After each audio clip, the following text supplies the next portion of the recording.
Hey friends, welcome to The Social Society. We are the modern-day marketing agency that has quite literally turned the branding world upside down. Over the past several years, we have been traveling the world working with trailblazers and industry innovators. But our secret is our team. We are about to give you the inside scoop into what we do and who we are.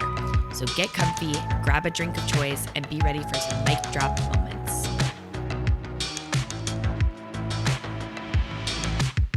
Welcome back to the Social Society podcast. We are with the one, the only, Audio Daddy.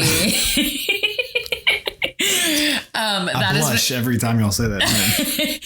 That has been Kyle's nickname this entire content day, where we are shooting all of this and recording all of our podcast episodes, because obviously he's normally sitting behind the computer making sure that our audio sounds good and that our podcast sounds good and that everything's running smoothly. So welcome, Audio Daddy. Yeah, now I'm here, and I just turned into an Audio Daddy like yesterday. So he's a new Audio Daddy, newly audio with the podcast starting now. But I'm so excited for this episode. We are gonna chat about kind of like your journey with videography, how you got into it. I want to hear like more about the trajectory of your career and just how you got into it in general.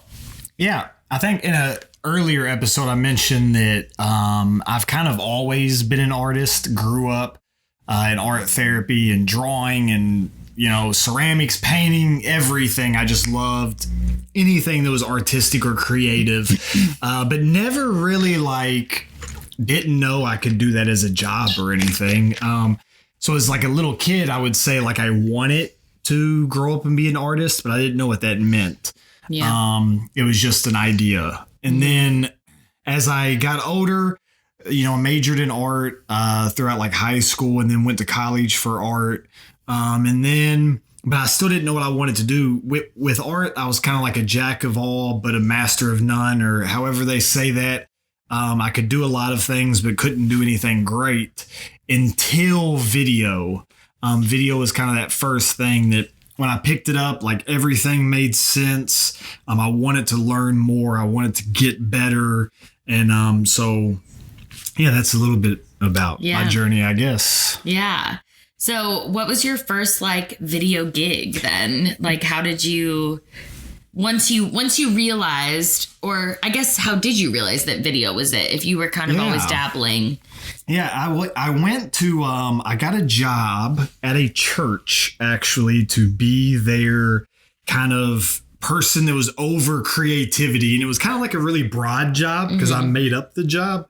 I was going to a large church and thought they could utilize creativity in their services, like with their stage design, their graphic design, logos, things around their campus. It was a larger church. And so I approached them and said, hey, I think you should hire me to be your artist. And for some odd reason, they said yes, and they believed in me. And then while I'm working there, being their artist and not kind of just making up the job as I went, whatever they needed creatively, artistically done, I would just do it. And the pastor came to me one day and said, hey, I want you to make me a video to play before my sermon. And had no clue what I was doing, but that fell underneath creativity and art. Yeah. So I said yes, and ended up like breaking every copyright law ever, ripped footage directly from like an Avengers movie. And it was awful. Like it was about like going to war for the Lord or something like that, and going into battle for God or something. And it was an awful video for real. Do you still have it? No, thankfully. Damn, I really wanted to stitch it into this episode. I do have some older work that when it pops up, like from around that time period, that when it pops up, I'm like, oh my gosh, what was I doing? I need you to dig that up. I want to see it. But thankfully the copyright one did not make it through, but for some reason people liked it. And it seemed that job, they were very gracious to me and allowed me or afforded me the opportunity to learn videography and the skill of telling stories, and kind of a few hours a day, every day at work. At the beginning of my job, I would just go learn and kind of spend 3 to 4 hours every day watching videos, taking classes, reading books, and just learning everything I could about telling stories through video and in the art of, I had to learn a camera and, all that stuff. Yeah. But, and then, it kind of, once I left there, one day I woke up and then all of a sudden I was a wedding videographer, which was just awful. My first wedding, actually, I turned down. A lady came to me and said, will you film my son's wedding? And I said, absolutely not. That sounds awful. I'd been married and I knew what went into a wedding day, and I did not want to be around that. And then she told me how much she'd pay me. And at that amount of time, I was like, oh my gosh, you'll pay me that much money to come make you a video? Yeah, I'll do it. So I did it. And then all of a sudden it was just, word of mouth. I became a wedding videographer, and thankfully I don't do that anymore. Yeah. So I want to talk a little bit about your style of videography. Tell me a little bit about that. And was there any certain events or certain things that happened in your career that kind of formed your style, or has it always been a certain way? Yeah, I like to say that it took me a few years after doing video to really remember my video origin story, which is kind of crazy. When it wasn't until my papa died. And then when he died, I only wanted one thing. When the family, they were arguing over stuff, and I wanted an old video camera that he would let me during holidays and special events. It was he loved this video camera. I mean, I have VHS tapes of him driving around with my grandma, pitch black at night, with his VHS camcorder, just recording Christmas lights on houses. You can imagine on a VHS camcorder, it was horrible. You couldn't see anything. It's his and my grandma's commentary on this shaky footage, but he loved his VHS camcorder. I kind of love that old vintage video. I love it. Stuff. I love it so much. My dad was actually really into the big, he always filmed us with the big camera. And my dad was always behind that, and he loved his big video camera. So that's kind of nostalgic for me as well. My grandpa was that way, and growing up, I loved it. I loved watching him bust it out at family events, and way before I was old enough to get my hands on it, I wanted to get my hands on it. And then at a certain age, because I was so drawn to it, he let me be in charge of it. And then I started being, I would be behind the camera during some family events. And then as years passed, I became the collector of the tapes. And anytime I would go visit Papa, he would bring out all the VHS tapes and make me put them in one at a time and go through and talk about memories and different stuff. But I love that. I still liken my style to that little kid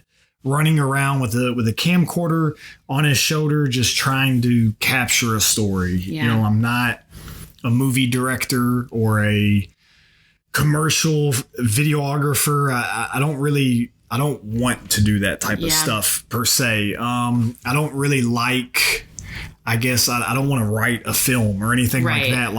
I enjoy capturing moments, and I enjoy capturing emotion, and I enjoy telling stories. And I think that everybody and everything, has a story to tell. It's been through something, and that's kind of what connects us all as well as humans, is our personal stories and what we've been through. And you can capture that, or if you can capture that on film, it's a beautiful thing. So I think that's probably what brought Haley to you as well, is she saw your ability to tell people stories. And that's really what our clients are looking for, is be able to tell their stories through video footage, through content that, they can put out and really speaks for them. So, and you do an amazing job. Thank you. You're incredible. Okay. I want to talk about a couple things in your, I say recent career, as in the past 2 years, because you've won some awards and you did something really incredible, which is you did a video for Oprah. So you got to talk about it, obviously. Yeah. We hope you're enjoying this episode. If you are in need of a brand refresh and want to work with our team, what are you waiting for? Why not start with our signature offer that quite literally turned the branding world upside down? Our 2-day private brand immersions are the most cohesive brand experience ever created. In 48 hours, our entire team is on location with you, co-creating your logos, fonts, colors, strategy, messaging, plus all the photos and videos your brand needs. Walk away with everything in just 48 hours. Send us a DM on Instagram to find out how you can get on our books today. 2019 was obviously a pivotal moment for a lot of people. And for me, 2019, I just went full-time. I'd been full-time for about a year. I'm coming off the biggest wedding year I'd had. I am like an established wedding videographer in Louisville, and known for that, but I hate it because I actually just went through a divorce. And could you imagine going through a divorce, and that same year I did like 30 plus weddings. Wow. And I'm just kind of wanting to get out of that industry and trying to make a name any way I can. I was doing music videos. I'm shooting just any type of video I can. If people will hire me, I'm doing it to try to get my name out there and be full time. And then COVID happens. And when COVID happened, all my weddings they either canceled or they moved dates. Yeah. Some moved dates multiple times. I was a COVID bride. So. Oh, you were one of them. Yeah, I was supposed to get married April 4th of 2020, literally 3 weeks into the pandemic. So I was one of those. Yeah. So I get it. Yeah. It was rough. Yeah. And that really confirmed in me, like, this is not what I'm supposed to be doing. So I kind of, for the next year, just quit worrying about making money or anything like that. I was living with my sister at the time. And I just had kind of an opportunity to just kind of do what I wanted. And so when COVID happened, I just started shooting the videos that I wanted to shoot. And that involved me just going out and finding stories. And I shot one about a lady that was making chalk art on sidewalks to inspire people. And I shot one on some kids that were getting together and roller skating in closed down tennis courts because all the roller skating rinks were closed. And those stories then end up leading into, right as COVID was happening, everything shut down. Then in Louisville, we had a civil rights uprising with the death of Breonna Taylor. And as a result of that, I lived downtown. So I'm just a few blocks or miles away from kind of ground zero of that. I'm a white guy with 2 brown, beautiful black children. Yeah. And so I got involved Absolutely. And as part of that, people asked me to bring my camera and to document certain things that happened and to tell stories. And then that led to through being involved and not being involved from like an opportunistic or a what's the word I'm looking for? Like you didn't have an agenda. I didn't have an agenda. Yeah. I wasn't going down there to make a name for myself or make money. I tried very hard to not do those things during this time. And because of that, I did get Oprah's team reached out and wanted a local videographer. She put up billboards all around town to honor Breonna Taylor and to demand justice. And she wanted a local videographer to go around and document those being put up. I was actually on the Oprah show when I was a kid. Really? Yeah. I didn't know that. When I was 11, I was a guest on the show because of my mom. My mom had AIDS and was an AIDS activist, and we got to go on the show. So then for like so many years later, by like happen chance to get hired by her was like this full circle that was I have chills. That is really cool. I did not know that. And it was such an amazing experience. Oh, I mean, her team just like, I don't know. It was great. I ended up doing the video. Oprah hated it. She didn't hate it. Oh. She didn't like my music that I picked for it. And to be honest, like, my first draft I sent her, it probably, thinking back how the video ended up being, it wasn't a good choice, right? Yeah. Like, but it was just something I picked. Like, what do you pick for that moment?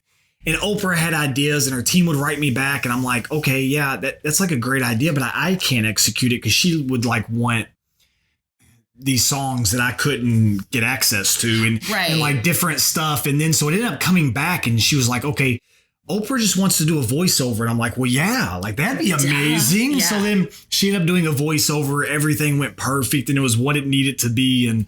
But definitely cool. Like, that's incredible. One of my one of my favorite I was gonna say that's a big resume checkbox right there. Yeah. Oh my gosh, that's incredible. Well, from Oprah to TSS.